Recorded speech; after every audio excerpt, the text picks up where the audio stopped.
আমি এখন আছি মাগুরা জেলার ধোপাখালী গ্রামে, যে গ্রামে আজ থেকে প্রায় ৮০০ বছর পূর্বে জন্ম নিয়েছিলেন চণ্ডীদাস আর রজকিনী, এবং এখানেই তৈরি হয়েছিল এক অমর প্রেম কাহিনীর সূত্রপাত। আসসালামু আলাইকুম, আমি সোমা আফরোজ, আপনাদের স্বাগত জানাচ্ছি আমার আরেকটি নতুন ভিডিওতে। এখন আমি আছি মাওয়া এক্সপ্রেস হাইওয়েতে, যাব মাগুরা। বাংলাদেশের দক্ষিণ পশ্চিমাঞ্চলে এক সমৃদ্ধ জনপদের নাম মাগুরা। এটি খুলনা বিভাগের একটি জেলা। বাংলার চিরাচরিত প্রেমের গল্পের দুই চরিত্র চণ্ডীদাস আর রজকিনীর নাম এবং তাদের অমর প্রেম কাহিনীর কথা আমরা মোটামুটি সবাই জানি। অনেকেই হয়তো ভেবে থাকেন যে চণ্ডীদাস আর রজকিনী হয়তো বা উপন্যাসের কোনো চরিত্র বা লোকগাথা, আসলে কিন্তু তা নয়। চণ্ডীদাস এবং রজকিনী ছিলেন, তাদের প্রেম কাহিনীও সত্য, এবং সেটা এই বাংলাদেশের মাগুরা জেলার একটি প্রত্যন্ত গ্রাম ধোপাখালী গ্রামে। আজকে আমার মাগুরা যাওয়ার উদ্দেশ্য হচ্ছে আপনাদের আমি দেখাবো চণ্ডীদাস আর রজকিনী গ্রাম, তাদের স্মৃতি বিজড়িত স্থান এবং চণ্ডীদাসের ভিটা। ঢাকার আগারগাঁ থেকে সকাল ৬টায় যাত্রা শুরু করেছি আমি। মাওয়া পদ্মা ব্রিজ হয়ে ভাঙা, এরপর ফরিদপুর পার হয়ে সকাল ৯টায় পৌঁছে গেলাম মাগুরা সদর।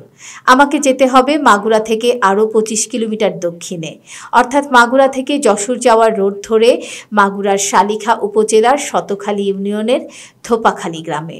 আমার পেছনে যে সাইনবোর্ডটি দেখতে পাচ্ছেন, সেখানে লেখা আছে রজকিনী চণ্ডীদাসের ঘাট। এখন আমি দাঁড়িয়ে আছি মাগুরা থেকে যশোর যাওয়ার হাইওয়েতে। এই যে সাইনবোর্ডটি, এর পেছন দিয়ে একটি রাস্তা চলে গেছে, সেদিক দিয়েই আমি যাব রজকিনী চণ্ডীদাসের ঘাটে। এখান থেকে আরও প্রায় ২ কিলোমিটারের পথ। গাড়ি পাকা রাস্তা ছেড়ে নেমে গেল মাটির রাস্তায়। চণ্ডীদাস আর রজকিনী গ্রাম ভেবে নেমে গেলাম, কিন্তু আমরা ভুল জায়গায় চলে এসেছি। এটার নাম কি? এই জায়গাটার নাম এটা হচ্ছে শতখালী, আর এই পাড়াতে ওই পাড়ে গেলি ধোপাখালী। এরপর জিজ্ঞেস করে করে যেতে হলো আমাদের। আসসালামু আলাইকুম আঙ্কেল, ধোপাখালীটা কোন দিকে? সামনে না?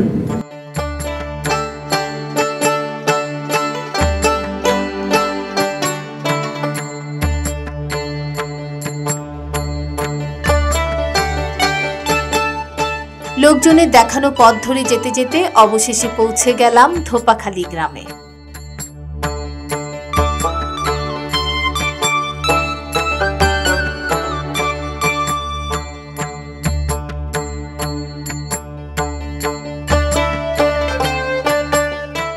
চণ্ডীদাস রজকিনীর স্মৃতি ঘেরা ধোপাখালী গ্রামটা পাক পাখালির ডাকে ছায়া সুনিবিড় সত্যিকারের বাংলার গ্রাম। চারপাশে পাখির কিচিরমিচির শব্দ, গাছগাছালিতে ভরা, ছায়া ঘেরা খুব সুন্দর একটা গ্রাম।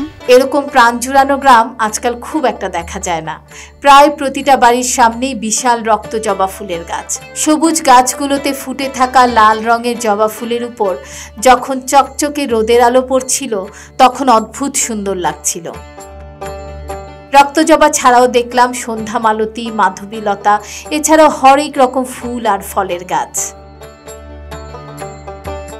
১৪০০ শতক, অর্থাৎ আজ থেকে প্রায় ৮০০ বছর পূর্বে, যখন হিন্দু সমাজের বর্ণপ্রথা এবং জাতপাতের সমস্যা ছিল অনেক বেশি, সেই সময়ে চণ্ডীদাস ব্রাহ্মণের ছেলে হয়ে ভালোবেসেছিলেন ধোপার মেয়ে রজকিনীকে। ধোপাখালী গ্রামে ঢোকার মুখেই একটি গোপাল মন্দির রয়েছে। এই গোপাল মন্দিরটা মাটির তলায় ছিল, তারপর মাটি খুঁড়ে বের হয়েছে, আর এখন হচ্ছে এটাকে না, ওইটা আমরা গেঁথে দিয়েছি। ওটা আপনারা গেঁথে দিয়েছি? হ্যাঁ। আচ্ছা। আর এই ৪টে ভিত ছিল ওই মাটির তলে, অত ওই যে যেখানে রাখিছি না, ওই অতটুকু মাটির তলে আর কি ছিল।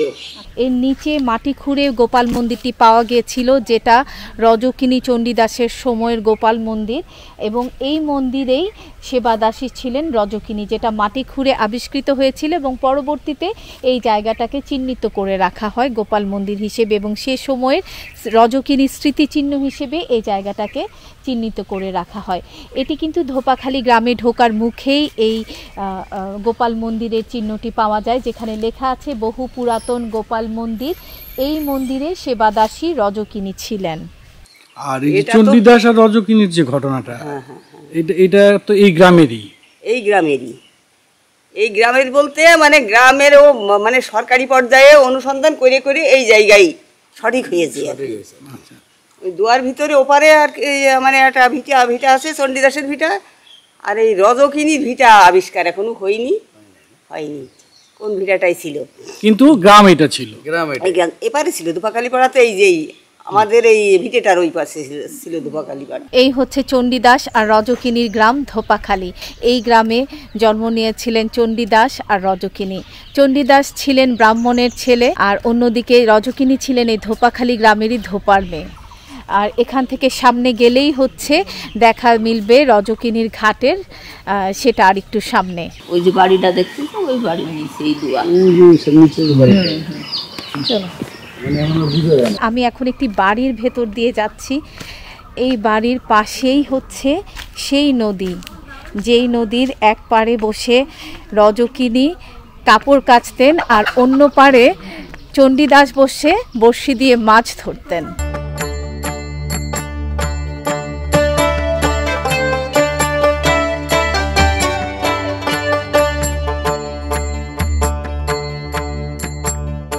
এই নদীটার নাম কি?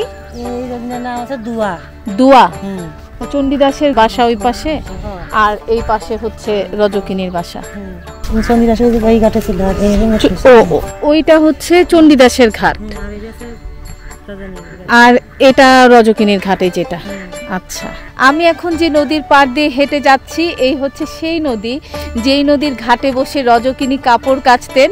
আর এই সেই ঘাট, ঘাট বলতে আসলে এখন তেমন কিছুই অবশিষ্ট নেই, ঘাটের মতো একটা চিহ্ন আছে শুধু। আর নদীটাও প্রায় শীর্ণ হয়ে গেছে, তেমন বড় না, ছোট্ট নদী। এর দুপার ওই যে দেখা যাচ্ছে একটা পার, আর এই হচ্ছে একটা পার। তো নদীর এই পারে বসে কাপড় কাচতেন রজকিনী, আর এই রজকিনীকে দেখার জন্যই 1 বছর নয়, 2 বছর নয়, 12 বছর চণ্ডীদাস এই নদীর পাড়ে বসে বড়শি নিয়ে মাছ ধরেছেন।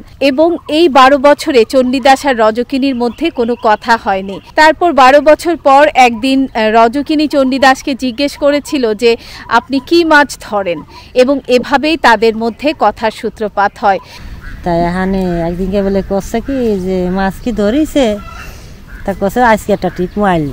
আমার দাদিরা মানে পড়াই তাই শুনি। আচ্ছা, চণ্ডীদাস আর রজকিনীর এই প্রেম কাহিনীকে নিয়ে রয়েছে অনেক গল্প, বই, সিনেমা, গান, যাত্রাপালা, অনেক কিছু তৈরি হয়েছে। বড়শিতে কি মাছ ধরলো? 12 বছর পর আজই প্রথম ঠোকর দিল চণ্ডীদাসে রজকিনীর আসে। 12 বছর বর্ষি বাইলাম তীর পুকুরে। 12 বছর পরে প্রথম ঠোকর মারে, বর্ষিতে দিল ধরা দিনে দুপুরে। কিন্তু সমস্যা হয়ে দাঁড়ায়, চণ্ডীদাস ছিলেন ব্রাহ্মণ জমিদারের ছেলে, আর রজকিনী হচ্ছে ধোপার মেয়ে। আর সে কারণেই চণ্ডীদাস আর রজকিনীর সম্পর্ককে মেনে নেয়নি তখনকার হিন্দু সমাজ। যখন গ্রামের সমাজপতিরা চণ্ডীদাস আর রজকিনীর সম্পর্ককে মেনে নেয় না, তখন তারা এই গ্রাম থেকে পালিয়ে যায়, এবং শোনা যায় যে এখান থেকে তারা পালিয়ে চলে যায় ভারতের বাঁকুড়া গ্রামে। এবং সেখানেও যখন একই রকম সমস্যা দেখা দেয়, সমাজ যখন তাদের এই সম্পর্ককে মেনে নেয় না, তখন তারা সেখান থেকেও এক সময় পালিয়ে চলে যায় বৃন্দাবনে। এবং এরপরে চণ্ডীদাস আর রজকিনীকে কেউ দেখতে পায়নি। তবে চণ্ডীদাস আর রজকিনীর প্রেমের শেষ পরিণতি সম্পর্কে আরও কিছু ঘটনা প্রচলিত রয়েছে, যেখানে শেষ পরিণতি হয় দুজনের একসঙ্গে মৃত্যুর মাধ্যমে। এখনই নদীটা অনেকটাই শীর্ণ হয়ে গেছে, নদীতে হাঁসরা ঘুরে বেড়াচ্ছে আর মাছের জাল ফেলা রয়েছে, মানুষজন তেমন নেই। কিন্তু কোনোদিন আমরা ওয়েদারে দেখিনি যে পানি শুকিয়ে গেছে, একবারে পানি শুকিয়ে গেছে। আচ্ছা আচ্ছা, সবসময় পানি থাকে। এই যে পানির সময় না, ওই যে সোনার যে এরম নৌকো আছে, বাসের নৌকো আছে, ওইগুলো ভরা পানির সময় একটু দেখা যায়, ঠিক পায়। যারা মাছ মারে ওরা ঠিক পায়। কি সোনার জিনিস আছে দুবার এই নদীতে? আচ্ছা, এই নদীর নিচে সোনার জিনিস আছে? আছে, ওই মানে মানে ওইগুলো জেনবুতির কারবার, তো ওইগুলো আর কি চলাই নিয়ে বেড়ায়। যারা ওই পানি তিজানে ভরিয়ে যায়, ওই সময় কিছু কিছু মানুষ দেখতে পারে, মানে মাছের মতো চলে যায়। তাজা জিনিস তো। আসলে গ্রামের সবকিছু নিয়েই একটা মিথ থাকে, তেমনি এই নদী, যে নদীর নাম হচ্ছে দোয়া নদী, এই নদীকে নিয়ে অনেক গল্প রয়েছে, যেটা আমি এই গ্রামেরই অধিবাসী, ওনার কাছ থেকে শুনলাম যে এই গ্রামের এই নদী নিয়ে অনেক গল্প আছে, যে নদীর পানি কখনো শুকায় না, নদীর নিচে স্বর্ণের নৌকা রয়েছে। তো সত্য মিথ্যা যাই হোক, মানুষের মধ্যে এরকম অনেক পুরনো সব কিছু নিয়ে, প্রাচীন কিছু নিয়ে মানুষের মধ্যে এই ধরনের গল্প প্রচলিত থাকে। তবে সত্য ছিল চণ্ডীদাস আর রজকিনীর প্রেম, যেটা এখনো এই গ্রামের মানুষের মুখে মুখে ফিরছে, সেই অমর প্রেম কাহিনীর কথা। রজকিনী ছিলেন ধোপার মেয়ে, আর এই গ্রামের নাম ধোপাখালী। সেই সময় এই গ্রামে ধোপারা বসবাস করত বলেই হয়তো এই গ্রামের নাম ধোপাখালী রাখা হয়েছিল। চণ্ডীদাস আর রজকিনীর প্রেম কাহিনী 800 বছরের পুরনো। মাগুরা উপজেলার ধোপাখালী এই গ্রামটিও কিন্তু প্রায় 1000 বছরের পুরনো একটি গ্রাম। ধোপাখালী গ্রাম এবং দোয়া নদীর আশেপাশে অনেক পুরনো আমলের, 1000 বছরের পুরনো আমলের যে মাটি, ইট যেরকম হয় সেরকম চারপাশে ছড়িয়ে আছে, যেটা দেখে বোঝা যায় যে শত শত বছরের পুরনো গ্রাম এই ধোপাখালী। এই যে পুরনো আমলের ইট। ধোপাখালী গ্রামে রজকিনীর বলতে আছে রজকিনীর ঘাট আর এই গোপাল মন্দিরটি, যেটা আবিষ্কৃত হয়েছে মাটি খুঁড়ে। এখন আমরা যাচ্ছি চণ্ডীদাসের ভিটা দেখতে। আমরা এখন গ্রামের একটি স্থানীয় ছেলের সাথে যাচ্ছি চণ্ডীদাসের ভিটার দিকে।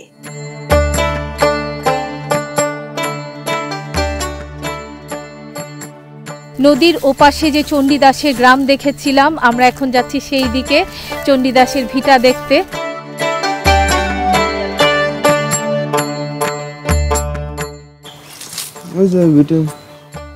ওই হচ্ছে চণ্ডীদাসের ভিটা, ওই উঁচু জায়গাটা। আর এটা কি নদী ছিল? আচ্ছা আচ্ছা আচ্ছা, দোয়া নদীর একটা মুখ হচ্ছে এটা, যেটা এখন শুকিয়ে গেছে। বর্ষার সময় তো পানি থাকে, তাই না? আমার পেছনে যে উঁচু জায়গাটা দেখা যাচ্ছে, যেটা এখন একদম গাছগাছালিতে ভরা, সেটা হচ্ছে চণ্ডীদাসের ভিটা। এই গ্রামের এই প্রজন্মে যারা আছে এবং তাদের পূর্বপুরুষ যারা ছিলেন, তারা সেটাই জেনে এসেছেন যে এই জায়গাটাই ছিল চণ্ডীদাসের বাড়ি। এখন সেটা গাছগাছালিতে ভরা। পুরো জায়গাটাই আম গাছ, ডালিম গাছ, এই যে শিমুল তুলো সব কিছুতে ঢাকা। এখন কোনো ঘর বাড়ি নেই, থাকার কথাও না। এবং ওনাদের আসলে পরবর্তী যারা চণ্ডীদাস পরিবারের আসলে এখন আর তেমন কেউই এখানে নেই। ভিটে মাটি যেটা আছে সেটা একদম গাছগাছালিতে ভরা, অনেকটা জঙ্গলের মতোই হয়ে আছে। এই যে শিমুল তুলো এখান থেকে নিলাম, গাছ থেকে শিমুল তুলো পড়ছে। ধোপাখালী গ্রামের রজকিনীর ঘাট থেকে আমার আজকের এই ভিডিও এখানেই শেষ করছি। ভিডিওটি ভালো লাগলে লাইক, কমেন্ট, শেয়ার করতে ভুলবেন না। যারা আমার চ্যানেলটি সাবস্ক্রাইব করেছেন তাদেরকে অনেক অনেক ধন্যবাদ। আর যারা এখনও আমার চ্যানেলটি সাবস্ক্রাইব করেননি তাদেরকে অনুরোধ জানাচ্ছি, প্লিজ আমার চ্যানেলটি সাবস্ক্রাইব করুন, বেল বাটন প্রেস করে রাখুন, যাতে নোটিফিকেশন পাওয়ার সাথে সাথে ভিডিও দেখতে পারেন। সবাই ভালো থাকবেন, সুস্থ থাকবেন। খোদা হাফেজ।